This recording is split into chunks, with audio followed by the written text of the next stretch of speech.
Hello everyone and welcome back to the Software Testing by Guruji YouTube channel. Today we are going to talk about the backbone of IT projects, that is SDLC.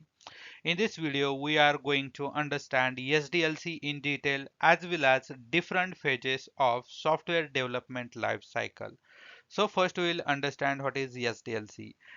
It is the generic process for developing any software. Also, it is the systematic approach to build the software as per the customer requirement. And SDLC contain the different phases like information gathering, analysis, design, coding or development, testing, and maintenance. So all these phases we are going to understand in detail. First phase is information gathering. In the information gathering, business analyst is responsible for the information gathering. In this phase, BA collects all the information related to the projects and create a BRS, that is business requirement specification document. And BRS document consists of all the information, that is high level information related to the project. We can say BRS is the bridge between client, business analysts, developers, and tester. So, by taking the reference of BRS document, testers and developer will work on the requirements. Next phase is analysis. In this phase, business analyst plays the important role for the conversion of BRS to SRS or EFRS. The documents are created by taking the reference of BRS documents only. SRS is nothing but a software requirement specification and EFRS is nothing but a function requirement specification. In the SRS document, three sections will be created by the business analyst. First section is functional flow diagram, second section is functional requirement, and third section is snapshot or screenshot. So first section, functional flow diagram. In this section of SRS, detailed flow of the application is shown by business analysts as per the customer requirement. Let's take the example of e-commerce application.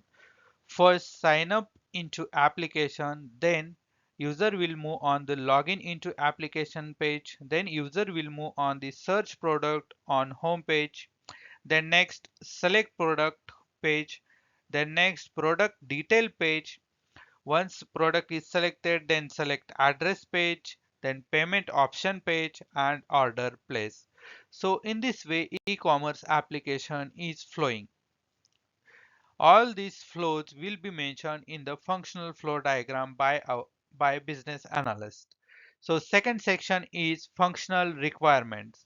In this section, detailed information about each functionality is present.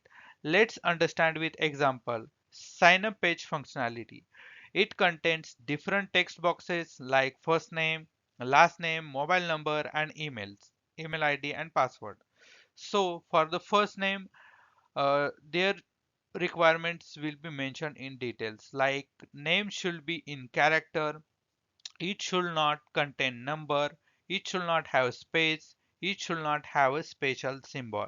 So these are the detailed requirements for the first name. Similarly for the last name, mobile number, address and password. For all these, all the detailed information will be mentioned in the functional requirements section. Then third, snapshot or screenshot. Snapshots are visualization of functionality before development of product or application, and it is created by business analyst. These snapshots are in static mode. We can't do anything. We can't enter anything there. These snapshots are just screenshots. Snapshots are required for taking the approval from the client to start the development. And business analyst will use the iris tools to capture the screenshot. Snapshots give the idea to developer tester that how our software look like. By using these two screenshots, we can easily understand that how our application will be look like when developer develop it. So let's move for the third phase, that is design phase.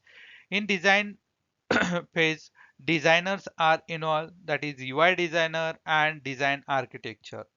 In designing phase, architects and UI designer take care of high level design and low level design respectively.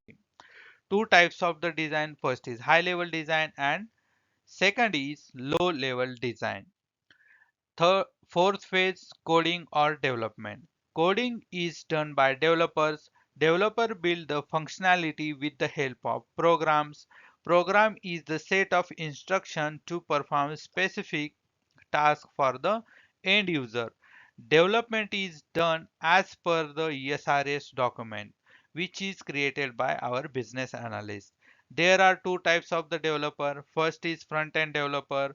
Developer are Front-end developers are involved in it. They will develop the functionality, functional flow, process by front-end. And second is back-end developers. Database administrators are involved in it. They will develop data management, data gathering, data security, algorithm section. And we also call it as the database administrator, that is DBA. And also we can say that who is working as a front end as well as back end, we call it as full stack developer. Next phase is testing. So testing is the process of checking correctness and completeness of the software with respect to the SRS document or customer requirement. In this phase, we ensure that our application or software is bug free. There are three types of the testing: white box testing, black box testing, and gray box testing. Now we will understand white box testing first. white box Now we will understand white box testing first. White box testing performed by the developers as they are aware about the internal structure, and they require the coding knowledge of the application. While performing the white box testing, developer consider only positive scenarios. White box tester is also known as unit level testing or code level testing. Second is black box testing. It is also known as system and functional testing.